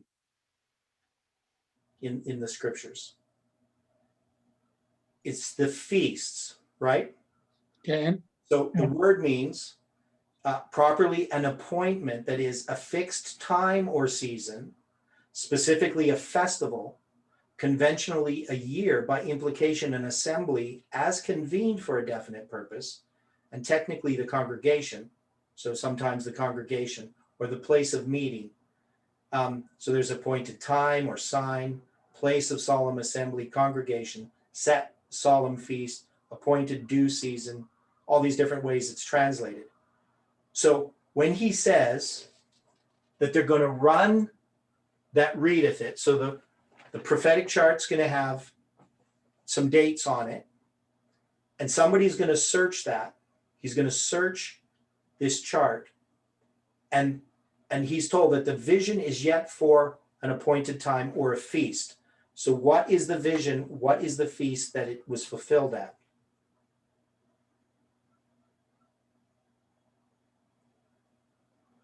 Would that be the Day of Atonement? Yes, it would have to be. Yeah, so the appointed time there is the 10th day of the 7th month that he's being talked about. But at the end it shall speak and not lie, though it tarry, wait for it, because it will surely come. It will not tarry. Behold, his soul, which is lifted up, is not upright in him, but the just shall live by his faith. Now we know that Paul quotes this, and he talks about this tarrying as well in Hebrews. So in Hebrews, I always forget the reference. 10 verse 38 and 37, right? So we've looked at this before. For yet a little while, and he that shall come will come and will not tarry. Now the just shall live by faith, but if any man draw back, my soul shall have no pleasure in him, right? So he recognizes that this tarrying time has something to do with Christ's coming, right? We would agree with that. So, Okay. So Habakkuk chapter 2, if you're looking at it from the Millerites' perspective, whether they understood this or not, they knew that Habakkuk 2 referred to their charts. And it wasn't until the first disappointment that they recognized how much they had missed in reading these verses. They wrote the vision, they made it plain upon tables, but ignored the tarrying time. So when they saw, then it says, it will surely come, it will not tarry. I don't know if they looked at the Hebrew and saw time appointed and thought, well, that's the Day of Atonement, but that's what's being referred to here. This would have increased their faith that Jesus was actually going to come in the fall. But of course he didn't, because just like us, they weren't ready for whatever event they were predicting. And the world's not ready. They didn't really accomplish the work they were supposed to accomplish. But of course, that's all in God's providence. God had a purpose in allowing them to fail in their prediction. So now we ask the question, we go back to Daniel chapter 8, and we looked at a number of things. So we know that the 2520 for northern Israel is about the false prophet, and it's not so much about the land, even though it is connected with it. It's about a lot of things, but it's about the counterfeit, because it's a counterfeit 2520. Would we agree with that? That it counterfeits Christ's 70th week. I would have to agree. Yeah. So it's the times of the Gentiles. It ends in 1798. It's not connected to this vision here, which I saw, which in Daniel, in Habakkuk, when you look at that word, write the vision, it's the same word that's here in Daniel 8, verse 2. I saw in a vision, the chazon, and it came to pass. So when he's looking at this vision in Daniel chapter 8, what vision is he seeing? Is it the same vision of Habakkuk chapter 2? Never thought of it that way. Yeah. Okay. So it's the same vision. It's the chazon. It's this period of time for Judah, this 2520 years. And then this whole issue of the 2300 days then is being addressed. Now, the question that we have to ask ourselves as we look at these things. Now, when I started out this, I started talking about our minds, our left hemisphere. The left hemisphere of our brain works together with the right hemisphere. The left hemisphere, if it doesn't know something, it doesn't exist, right? And there's a lot of people like that. That is, they're working from their left brain. That is, if they don't hear about something, it doesn't exist. But all of us do that. When you buy a new car, do you all of a sudden notice those cars that you never saw before that are just like yours? Not really. Oh, well, okay, I do. So, if I buy a vehicle, all of a sudden I'll notice other people drive that vehicle as well. But I wouldn't even have thought about that vehicle until I owned one. Now, maybe you've just owned a lot of different cars there, Dwight. Or maybe you don't think about cars. I'm not a car person at all. But every time I get a new car, all of a sudden I notice that other people drive that same type of car. But the point is, there are things that we don't notice. And why don't we notice them?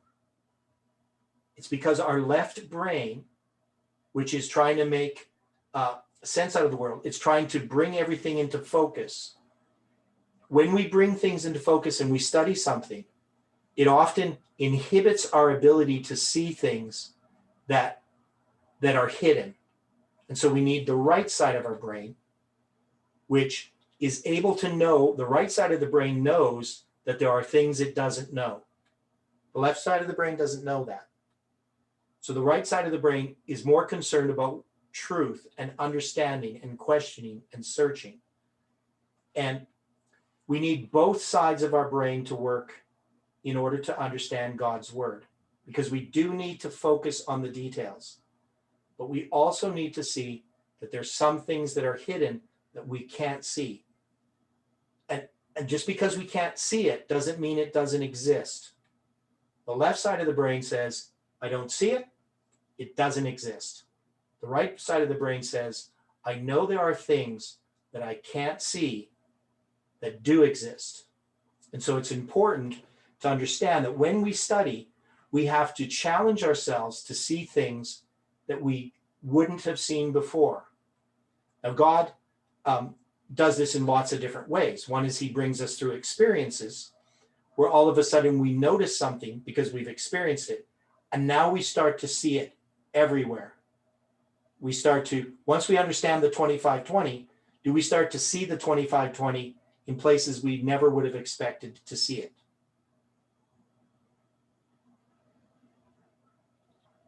It's certainly coming up in interesting ways. Yeah. And we see that with July 18th. And even lots of things that I studied and I noticed some detail and I didn't know what the significance was. Once we pass through certain events, all of a sudden I would remember, okay, I've seen that number before. I've seen that date before. And now I would start to recognize its connections. So when we go to Daniel chapter 8, there is lots of things that we as Seventh-day Adventists don't see.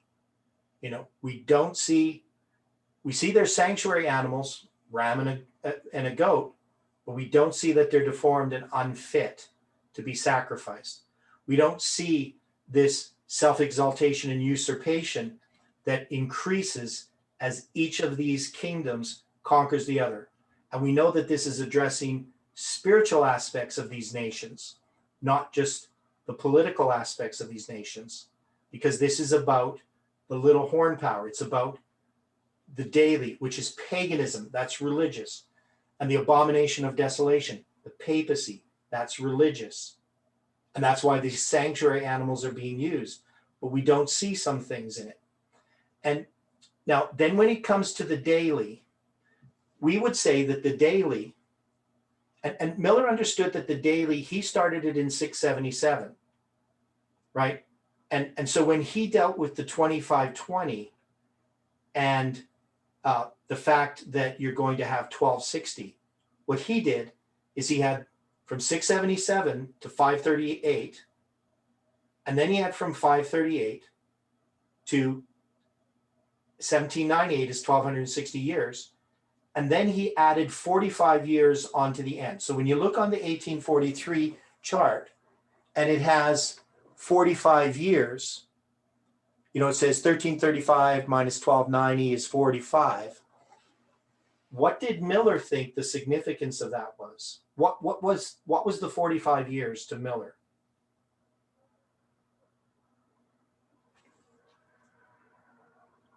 It was another symbol that 1843 was the correct year. But he was taking the 2520 for Judah, and he was taking the 1260 out of it, and he was splitting up the first 1260, so to speak, as two different parts. You can see this in his typical Sabbath and the Great Jubilee. Now he talks about this, right? So he makes, I believe it's in that paper, that series of sermons.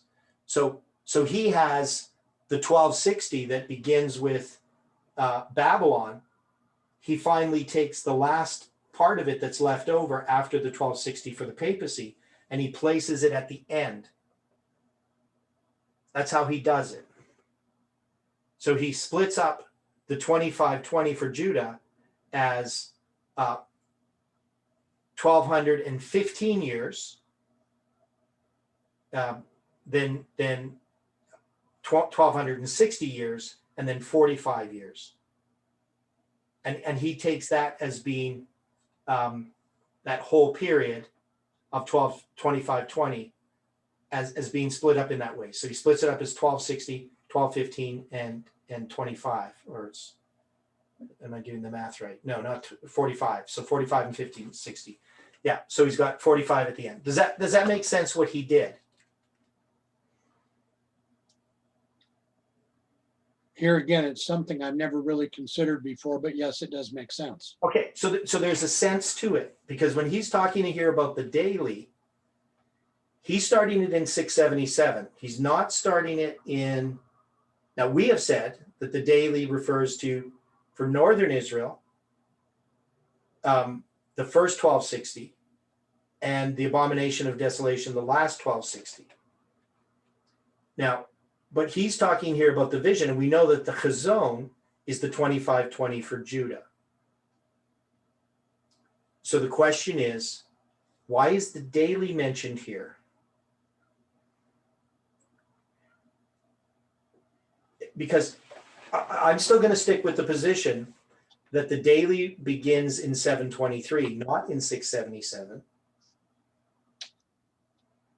So I'm going to disagree with Miller in that sense, but I still think there's a logic in what he was trying to do, but he missed something. So the question is, why?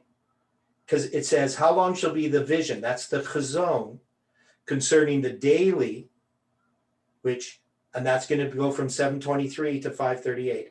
And the transgression of desolation go from 538 to 1798 to give both the sanctuary and the host to be trodden underfoot. So it's the abomination of desolation that translate now to give both the sanctuary and the host to be trodden underfoot. So that's referring to the time of the papacy. The daily does not tread underfoot the host, right? It scatters the host. Right. But does the daily trample underfoot the sanctuary? Most definitely. Yes, because it's a counterfeit of the earthly sanctuary. But that's also implying that it's the counterfeit of the heavenly sanctuary. Yes, exactly. But the papacy is really the counterfeit of the heavenly sanctuary, because it has no animal sacrifices, and it uses a distortion of Christ in the Mass, right? Eat my blood or eat my body and drink my blood. Right. So it's a counterfeit of that. So when we talk here though about the daily does trample underfoot God's sanctuary. So we know the daily is paganism. But I would say here that in Daniel chapter 8, when it's referring to the daily as treading underfoot the sanctuary, the daily does do that, but not with northern Israel, only with southern Israel or Judah. Does that make sense, what I'm saying? I know it's a new idea. It's going to take some time to consider that. And it's a new idea to me as well. So I'm not saying this is something that I've known for years and years. It's something that in studying this last week and then looking at it again, this became quite clear that the daily does trample underfoot the sanctuary because paganism is going to attack Jerusalem. But when it comes to the daily in relationship to, so here's another way to put it, and we're going to see this when we study the daily. I've taken the position that the daily here in Daniel chapter 8 is doing something different than in Daniel chapter 11:31 and 12:11. That is, there's something here that Miller missed and something we missed in 2 Thessalonians chapter 2. Miller was right in comparing the two, but he misunderstood partially both parts. So when he talks about 8:11, by him the daily sacrifice was taken away, he thinks that's exactly the same thing that happens in Daniel 11 verse 31 and in Daniel 12 verse 11, but it's not. Because what does Ellen White say happens in 2 Thessalonians chapter 2 in the 6th century? What has happened in the book The Great Controversy, chapter 3? We should be familiar with this, but I'll go there so we can look at it. And we went quite long today, so we're going to come back to some of these things. So I'm going to try to just, cut this short and give you some things to think about. But in the Great Controversy, in the chapter, is it chapter 3? Yeah, the era of spiritual darkness. And she's going to go through basically the fall of Rome and the rise of the papacy, right? And she's going to use because this is 2 Thessalonians chapter 2. And then she's going to say all these things that happened, how these different things happened in the 4th century. She's going to go through this, the apostate religion. And then she says on page 54, in the 6th century, the papacy had become firmly established. Its seat of power was fixed in the imperial city, and the Bishop of Rome was declared to be the head over the entire church. Paganism had given place to the papacy. The dragon had given to the beast his power, his seat, and great authority. And now began the 1260 years of papal oppression foretold in the prophecy of Daniel and Revelation. Now, this word given, now it exists every time you see the daily and the transgression of desolation mentioned. So in Daniel 8:12, it's going to, in 8:11, it says that the daily is going to be taken away or lifted up. And then you're going to have a host given him against the daily. So that word given is the word Nathan, and it means a gift. It's part of the name Jonathan, which means Jehovah has given. It's the Hebrew equivalent to Theodore, which means given of God or the gift of God. And in Daniel 11, verse 31, you're going to see that same word. When it says, an arm shall stand on his part, and they shall pollute the sanctuary of strength, and shall take away the daily. So this word here is not room, but sir. So this one means to remove or to take away from the daily, or take away the daily. And they shall place, that word place is Nathan, or Nathan, gift. And they shall give the abomination that maketh desolate, or give to the abomination that maketh desolate. So the daily is taken away from one thing and given to another. And you see the same thing in 12 verse 11.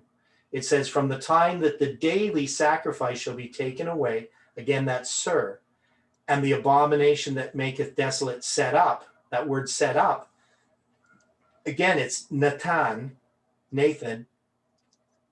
it's that word given. So to say it's set up, it doesn't say set up, it says given.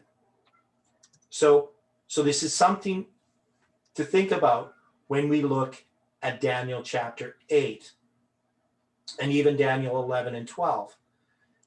So Ellen White says that this transition happens from, and I didn't actually show you the quote. I put it on my screen. I'll just go back and read her quote again. So she says here's the quote, right? So in the 6th century, the papacy had become firmly established. Its seat of power was fixed in the imperial city, and the Bishop of Rome was declared to be the head over the entire church. Paganism had given Natan place to the papacy. The dragon had given Natan to the beast his power and his seat and great authority. Of course, she's not using the word Natan because she's writing in English, but it's that same word that would mean given. Now began the 1260 years of papal oppression foretold in the prophecies of Daniel and Revelation. Christians were forced to choose either to yield their integrity and accept the papal ceremonies and worship, or to wear away their lives in dungeons, or suffer death by the rack, the faggot, or the headman's axe. Now were fulfilled the words of Jesus, ye shall be betrayed by both parents and brethren and kinsfolk and friends, and some of you shall they cause to be put to death, and ye shall be hated of all men for my name's sake.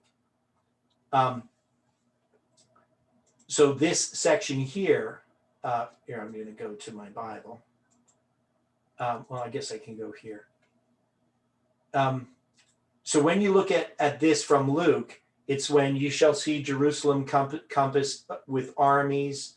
Pardon me here, I'm trying to make this bigger.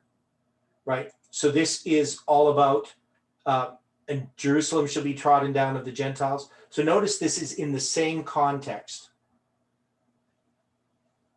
So there's something here that we haven't seen. That's all I'm really pointing out here. So when we're studying the 2520, we have to know there's two 2520s. We need to know that these are connected with at the beginning, at the end, and that they're telling us something. We know that the chazon is not the Mara, but the chazon is referenced, and it's not the 2520 for Northern Israel. It's the 2520 for Judah, because the prophetic charts are the vision or the chazon, and they start in 677, not 723. So when we talk about the 2520 here, the 2300 days are cut off of the 2520 for Judah, not the 2520 for Northern Israel. Now, the daily is paganism, but paganism also treads underfoot, not in Northern Israel, because the treading underfoot of the sanctuary and the host can't occur in Northern Israel. Why?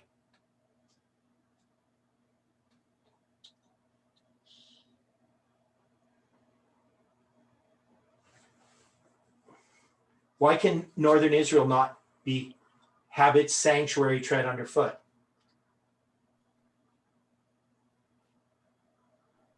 Wasn't God's designated sanctuary. It doesn't have the sanctuary, right? Because this is talking about God's sanctuary, Right. the literal earthly sanctuary, but it's in Judah. It's not in Ephraim. So Judah is not scattered by, Judah is scattered, but I'm saying in its scattering, it's different from the scattering connected with Northern Israel, because Northern Israel is scattered, never to be gathered. But the 2520 for Judah has a scattering with it. But when does that scattering end? and the gathering begin for literal Israel. It ends when?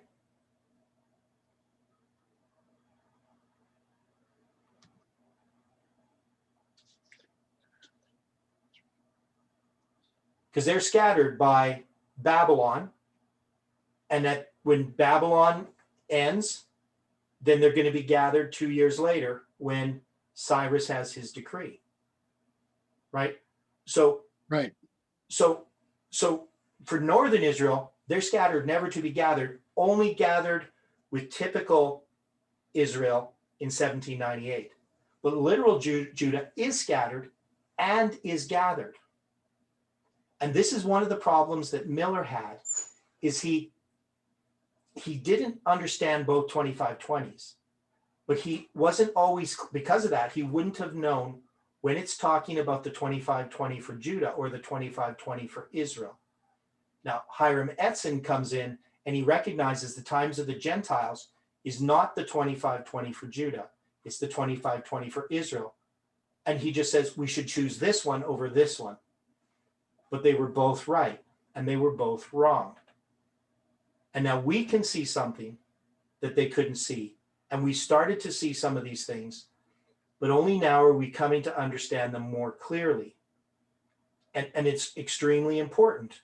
It's important in context of the daily, because there's something about the daily we never saw.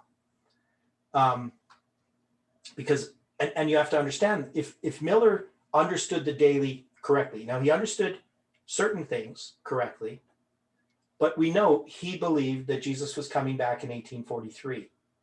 So there's certain parts of it that he couldn't have seen because he doesn't understand Christ's heavenly ministry. Now, the new view is meant to obscure the truth. And how does Satan obscure truth? What does he do?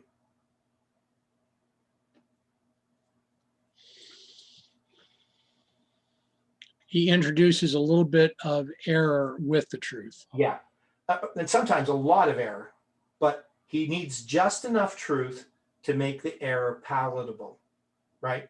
So some Adventists thought that they were having an insight into Daniel chapter 8 by now seeing Christ's heavenly ministry being referenced. So in their minds, and once they grab onto something, they're blinded, right? Because now they've thought a certain idea and they start to see things a certain way, but they don't see the things that they already rejected, which is the 2520, for instance. So they've rejected light, and now they see some light that's being introduced that is partially based upon a truth. Christ does have a heavenly ministry, but they place it incorrectly because they don't understand the two 2520s. They don't understand either of them in 1905, right? 1900. So we, though, have the insight to go back and look at this and see that Miller was right and Hiram Etzen was right. But they were also wrong. And the things that they were wrong about allowed people to see and the rejection of these things. So Miller has to be rejected and Hiram Etzen had to be rejected. If they had been able to integrate Hiram Etzen and Miller, we would never have had the false view of the daily. We would never have a church that would reject the 2520 or the 2300 days like it is now. So this is an extremely important point. And what I'm doing is I'm challenging you to look at this, and we're going to examine it once we get through, and I shouldn't say it that way, because there's so much things to learn from the parable of the 10 virgins, and especially to see how Jeff saw it in 1998. But there's a lot of things to get through that I want to get through, because I want to get to this daily thing. But also I know that the things that we're going to study in connection with the 10 virgins are really necessary to fully understand the experience of the Millerites and why Miller understood the daily in the way he did, and why we have to understand it more than he did. I was going to say differently, but I don't think differently is the right word. We're going to see details, that Miller couldn't have seen because he didn't understand both 2520s. But also, he's not in our history. And so there are some things about this that are going to come that connect with our history to understand the significance of the daily and why the daily is so important for us now. Because was it important in 1900 or 1905? Yes. Okay, Ellen White said it wasn't. Now, she knew that the new view was wrong, but she knew that something else had to happen. And she would say, at this time. So at this time, this should not be an issue. But is she saying that it never should be an issue? No, she's not saying that at all. Right. So she knows that at that time, that they can't actually resolve the problem. And they can't resolve it because they've already rejected the first, second, and third angels' messages. And if they've already rejected those messages, to address something like the daily, they can't possibly do it. It's not an issue to be resolved, to be made a point of contention. But she does recognize that the new view is satanic. And she knows that those promoting the new view, she says, I have no light on this daily, right? She's not saying I have no light on the original understanding of the daily. She has no light on the new view of the daily. God has given her no light and she sees no light in it, but she's not at the point where she's going to resolve that issue for them. And that has been twisted by those who look at the issue of the daily, because what they argue is, well, she says, I have no light on this, so she mustn't understand the daily. And that's not what she says. And it's very interesting, I use that word, to see how much guile is used to support the new view of the daily and to distort what the issue was and what Ellen White says. So I believe that in her day, they couldn't have resolved the daily issue because they didn't know enough. But can we resolve this? And is this going to be something that's a part of our message in a powerful way? It has been, but it's going to be even more powerful as we understand it deeper. Can you see Well, that? If we look at this chiastically, Mm-hmm. the situation by 1905 is that they were within, they were about 20 odd years into the next generation. Yeah. And that next generation didn't understand much of what the generation before it had understood or accomplished. Yeah, it's just like, your kids don't understand what you did to build up what exists. Right. They just think it was just given to you, and they don't realize all the labor that you put into to establish, the thing Exactly. that happened before, and they can destroy it really quickly. I saw this with lots of people who built up a business, and then they give it to their kids, and the business is destroyed, the farm is destroyed, whatever it is, very quickly, because they don't understand the work that went in to build it up. So it's the same with this message with God's church. Yeah. So go on. Well, the situation right now, chiastically, is we know that we're in the fourth generation. Yeah. Now, we have a choice. We can either learn from what the pioneers had already understood, or we can conclude that the pioneers were wrong in what they were presenting. And I don't find that they were wrong in what they were presenting. No. They came to understand and to study Mm-hmm. what these terms meant. They followed after what Father Miller had established, Mm-hmm. because when he came to understand the daily and the desolation, it was after many years of study. Mm-hmm. Now, our situation is we have to have the established framework Because if we don't, then on what are we building? If we're not willing to have the proper foundation, are we not building upon sand? Right. And this is the thing that's so fascinating to me, is how when we look at something that's being built, because you lay down a foundation. For instance, right next to our apartment, there's a foundation for another apartment just like ours. Except that foundation was laid about 30, 40 years ago. They never finished it. But the thing about a foundation is that it's meant to be built upon. Now, what some people do with the foundation is it's laid and they do nothing. And what happens to that foundation if it just sits there? It crumbles. Yeah. I remember, this is kind of a funny story, but when I was like 15, 14 years old, something like that, maybe a bit older, 16. Anyway, I was visiting my brother in 100 Mile House, BC. And back then he had all these friends, they're all hippies, right? So this is, late 70s, early 80s. And he had some friends. This guy was a heavy equipment operator, and him and his wife lived in basically a little camper, the kind you would just have, like not like a big trailer, but just like a little camper, like with one bed, a little kitchen table, and fridge and stove thing. Very tiny little camper. That's what they lived in. Well, because they were pot smokers, and all their money went to pot, literally. Wow. But they had started to build, so they had got this land, and they got it for like $1,200 back then. Same time my brother got his land, and they built this foundation for a house.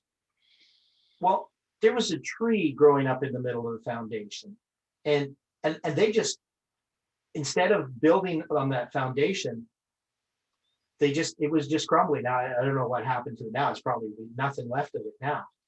But this is the point. This is what Adventism did, is a foundation was laid, but that foundation wasn't built upon. But that foundation was laid properly. And God knew, of course, that foundation has to first be restored in order to build upon it. And that's why we have the first and second angel's message repeated in our history. That foundation has to be restored. And then we can understand what our message is. And to me, this is exciting. When I look at this and I see things that I never saw before, but it's not just that they're new things, because you can look for new things. A lot of people like, new things. It makes them think that they're somehow understanding stuff. But these are new things that connect to old things. And make those old things better. That is, we see them more clearly. And this is what we're seeing now. And I know we're going to have to study this in more detail. But that's the thing that I saw today. And any final thoughts? Because we're way over time. Appreciate you sharing it. Well, thanks. So, again, like many times we say that it gives us something to think about. But I hope people can see that there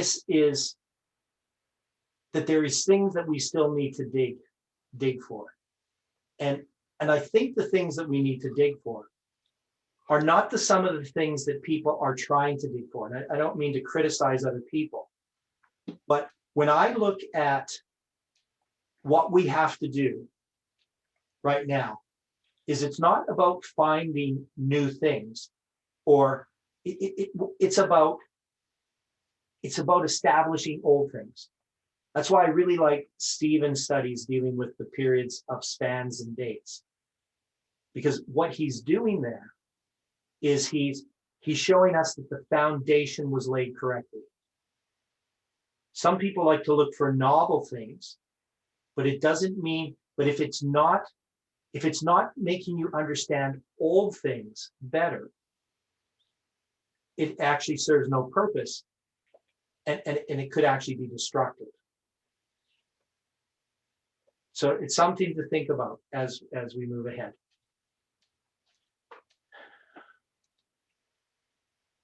Okay, so should we close with prayer?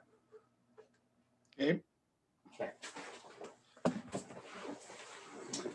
Dear Father in heaven, we thank you, Lord, for the Sabbath and for the time that we have to study. We pray, Lord, that you can always correct us when we're wrong. Help us not just to see new things, but to see things new and old. And Lord, we ask that that our minds not be calcified and rigid, but that we can be open to see truth, and that we can discern truth from error.